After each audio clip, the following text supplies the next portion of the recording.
The Life of Bahá'u'lláh. From some answered questions by Abdu'l-Bahá. Bahá'u'lláh appeared at a time when Persia was plunged in the darkest ignorance and consumed by the blindest fanaticism.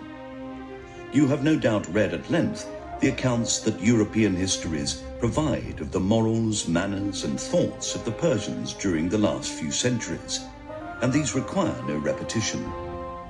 Suffice it to say that Persia had sunk to such abysmal depths that foreign travellers would all deplore that a country which had in former times occupied the pinnacle of greatness and civilization had by then fallen into such abasement, desolation, and ruin, and that its people had been reduced to utter wretchedness.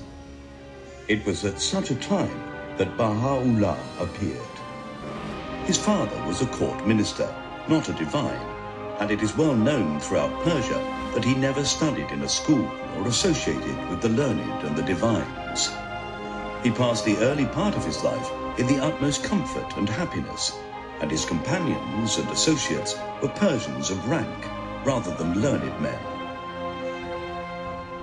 As soon as the Bab revealed his cause, Bahá'u'lláh proclaimed, "This great man is the Lord of the righteous, and it is incumbent upon all to bear allegiance unto him." He arose to promote the cause of the Bab, adducing decisive proofs and conclusive arguments of his truth. Although the divines of the nation had obliged the Persian government to exert the most vehement opposition, although they had all issued decrees ordering the massacre, pillage, persecution, and annihilation of the Bab's followers, and although throughout the land the people had undertaken to kill, burn, and plunder them, and even harass their women and children, despite all this, Bahá'u'lláh was engaged with the utmost constancy and composure in exalting the word of the Bab. Nor did he seek for a moment to conceal himself, but associated openly and visibly with his enemies, occupied himself with adducing proofs and arguments, and became renowned for exalting the word of God. Time and again, he suffered intense adversities, and at every moment his life was in grave danger. He was put in chains and thrown into a subterranean dungeon. His extensive hereditary possessions were entirely plundered. He was 4 times exiled from land to land, and in the end, he came to abide in the most great prison.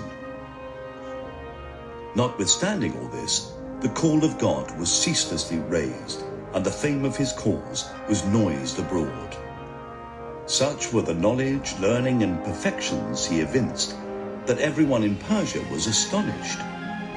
All the learned people, friend and foe alike, who attained his presence in Tehran, Baghdad, Constantinople, Adrianople, and Akka, received a complete and convincing answer to their every question.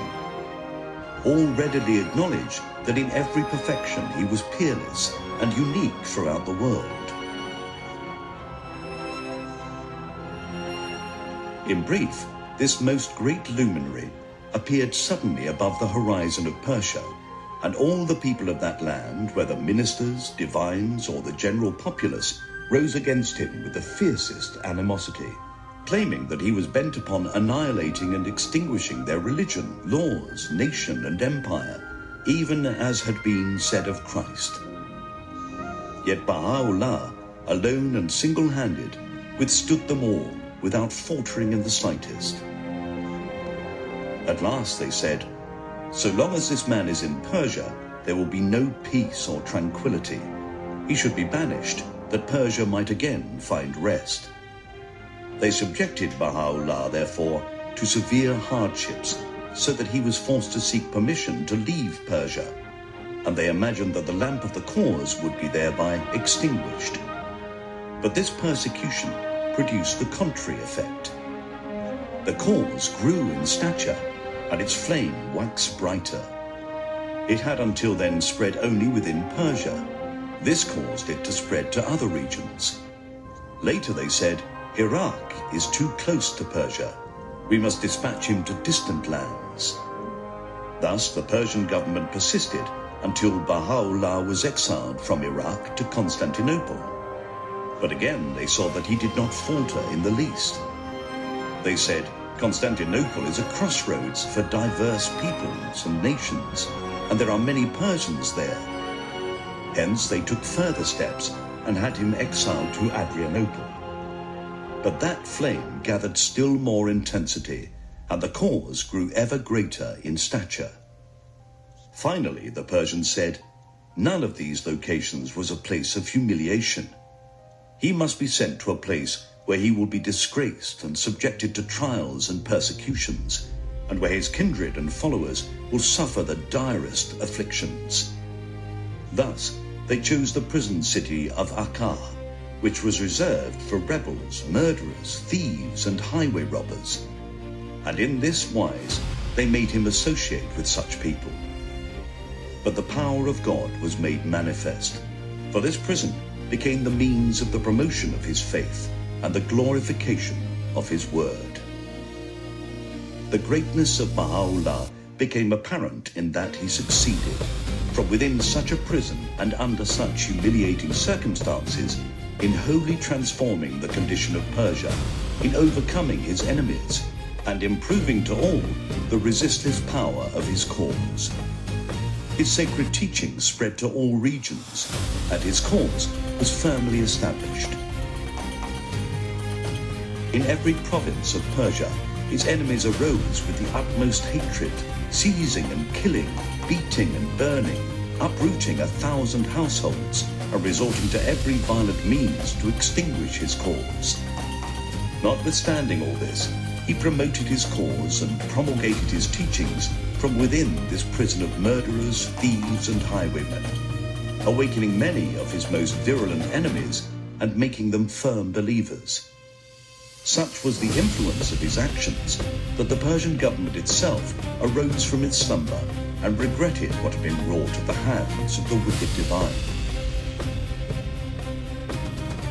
When Baha'u'llah arrived at this prison in the Holy Land, discerning souls were awakened to the fact that the prophecies which God had voiced through the tongue of his prophets 2,000 or 3,000 years before had been realized, and that his promises had been fulfilled.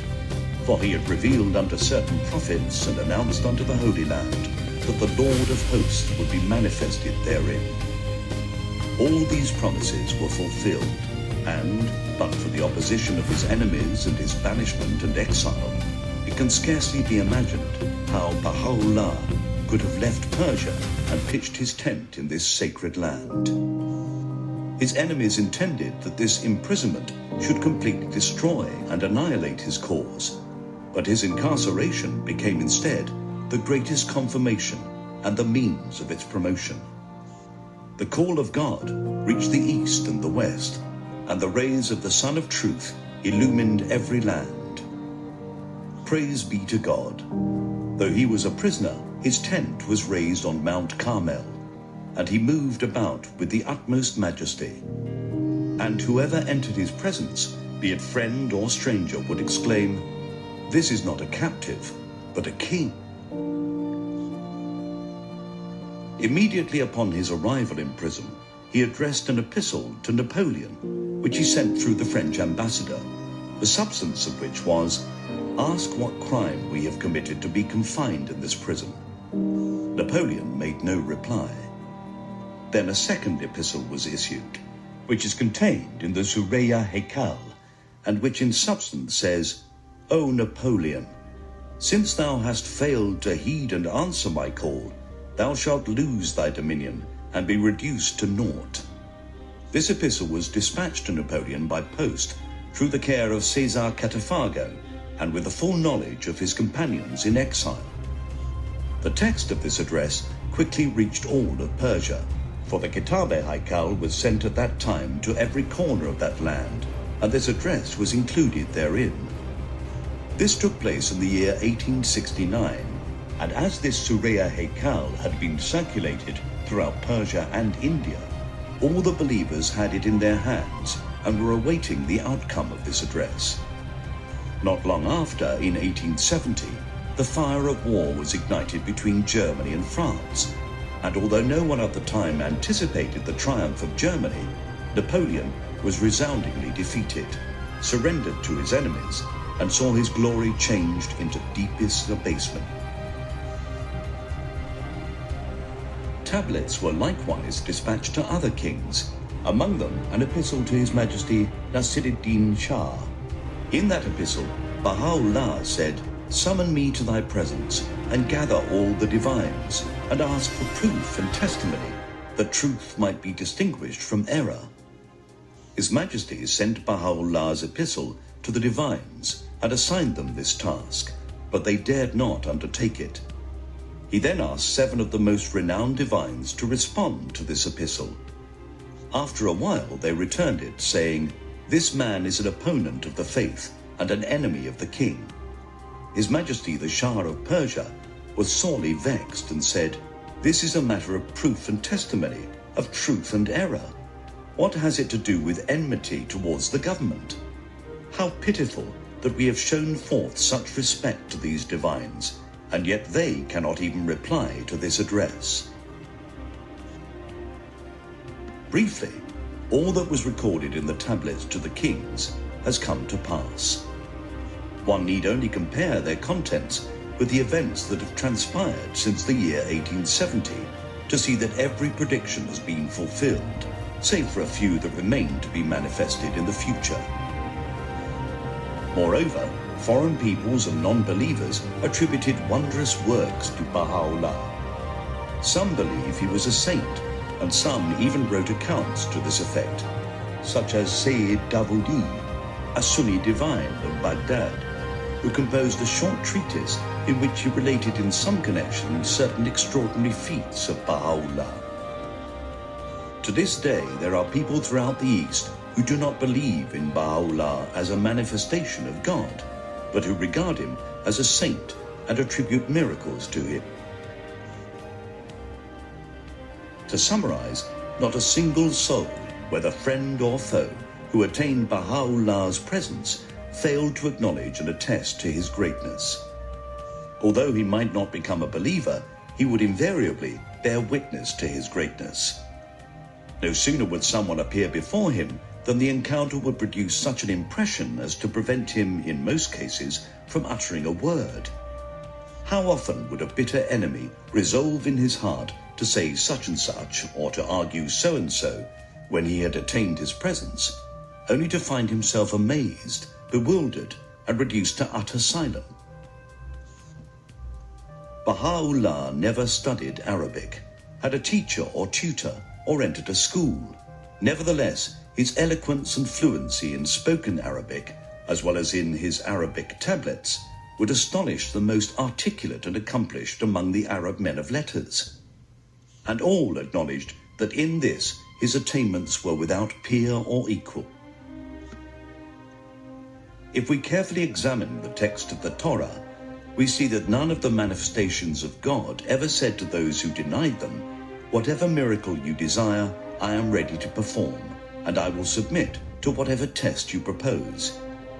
Yet in his epistle to the Shah, Baha'u'llah clearly stated, "Gather together the divines and summon me to thy presence, that the proof and testimony might be established." For 50 years, Baha'u'llah withstood his enemies like a mountain. They all sought to annihilate him. They all assailed him. They plotted 1,000 times to crucify and destroy him. And throughout those 50 years, he was in the greatest peril. As to Persia, which to this day remains in such an abject and ruinous state, every man of wisdom, whether from within or without her borders, who knows her true state of affairs, recognizes that her progress, her prosperity, and her civilization depend entirely upon the promulgation of the teachings and the dissemination of the principles of this glorious being. In his blessed lifetime, Christ educated, in reality, only 11 souls, the greatest of whom, Peter, nonetheless denied him thrice when put to the test. Notwithstanding this, behold how the cause of Christ subsequently pervaded the whole earth. In this day, Baha'u'llah has educated thousands of souls who, under the threat of the sword, have raised to the highest heaven the cry of, "O thou, the glory of glories," and whose faces have shone as brightly as gold in the crucible of trials. Infer then from this what shall transpire in the future. Now we must be fair and acknowledge what an educator of mankind this illustrious being was, what marvelous signs he has manifested, and what power and might have been realized in the world of existence through him.